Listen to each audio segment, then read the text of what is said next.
Nagbabalik dito po sa panibagong video sa ating solo survival. At ito pala ay episode 5. So, nakikita nyo naman wala na tayong mga buttons dito dahil tayo ay naka-keyboard na. So, medyo excited ako dito kasi first time ko magki-keyboard dito sa Bedrock, no. So, let's start the video. So, hindi ko alam kung anong gagawin ko ngayon, pero tayo natin mag-build ng barn.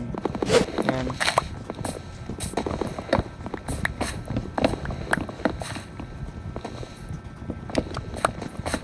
Di ko alam kung anong itsurang barn yung gagawin natin.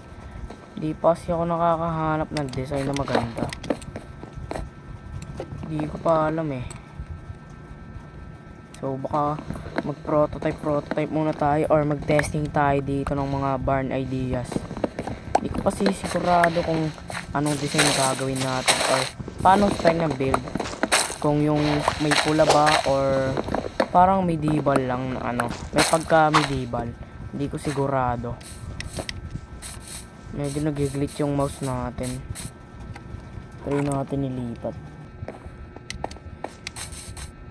Tanggalin natin to. Wala natin malinis to lahat. Gusto ko malinis yung base natin. Walang mga pits dito.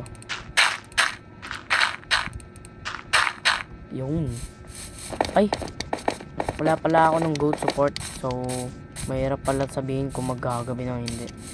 Maghanap tayo dito ng magandang lugar na pwede pag setupan. I think maganda rin dito eh. Dito banda. Dito. So baka i-patch na natin to. Di ako sigurado. Or malaking pathways yung gagawin natin. Paano kaya? Magmumukhang add kasi siya pag ano eh, sobrang haba naman niya. Paano kaya yun? Alam ko na, game. Gagawa tayo ng papagitna sa kanila. Okay, gets. Baklasin natin. 3x3 lang.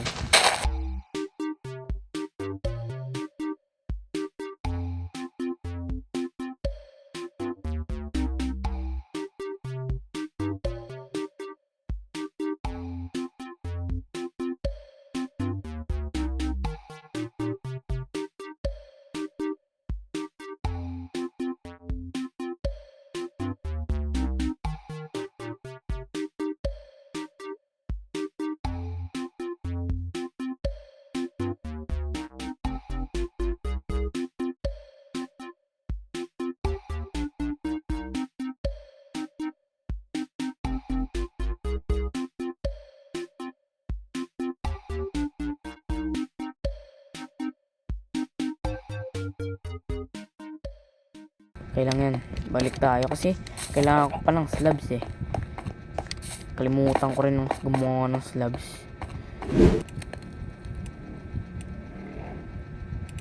Anim na yan. Then tanggalin natin. Swap. Ayan. Dito naman may elevation na tayo dito.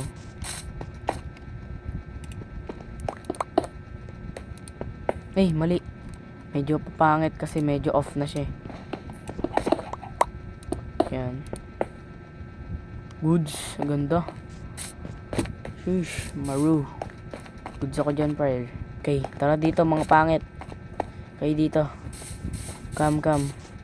I will trap you. Kayo dito. Lapit, bilis. Magiging pagkain kayo. Kukulong ko dito. Dito eh.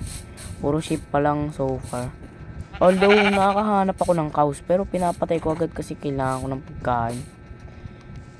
Naghirap na tayo sa pagkain eh. Ayun, may manok na rin dito. Nice.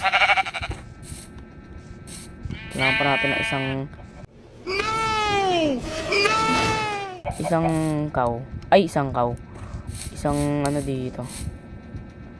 Lipat na natin tong wheat kuwatay seeds. Kita ko dito ng chickens. Gawin natin tong andox. Yung sumerte agad.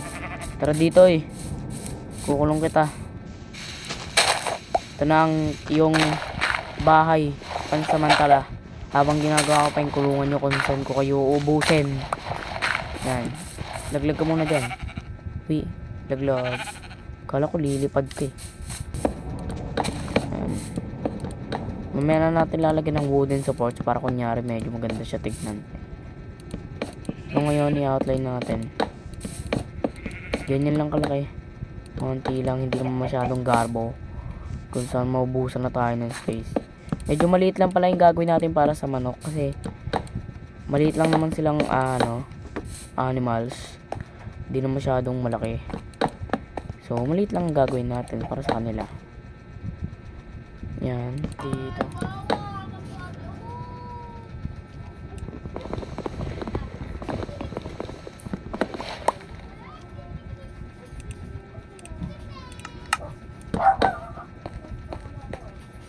Yung tek. Yan. Yusin natin.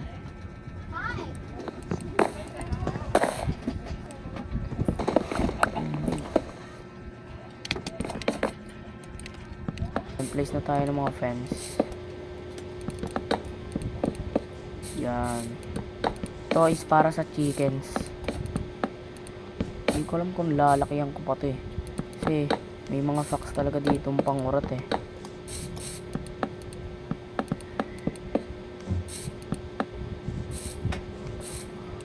Dito na natin lagyan, tapos baklasin natin to. Hindi pala naubos. Tapos na yung second cage natin, which is para sa manok. Gawan ba natin to ng kulungan?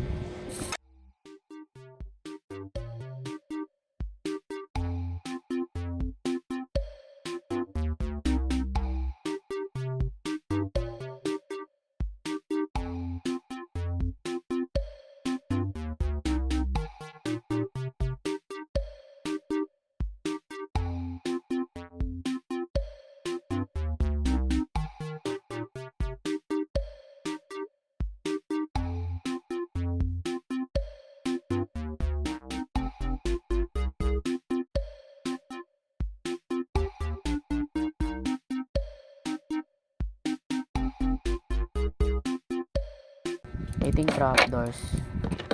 Bakit ganito?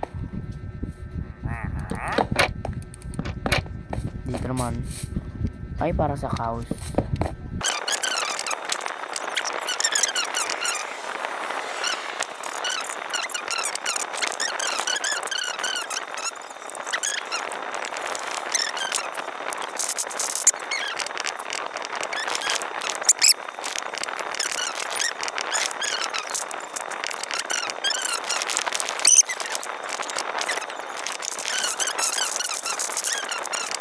Yes.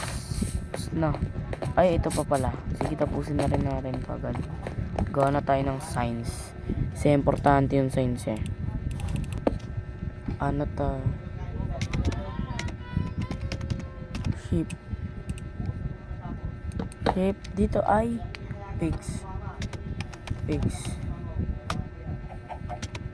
Pigs. Ay, dito yung may chicken, di ba? Chickens.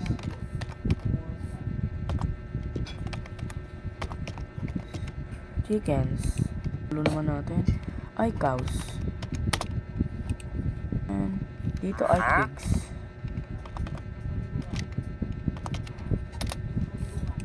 Okay. Tapos na tayo. And ito naman lalagyan natin ngayon. Dito ko na nga pala tatapusin tong video na to. Sana naman nag-enjoy kayo. Hanggang sa muli. Bye-bye.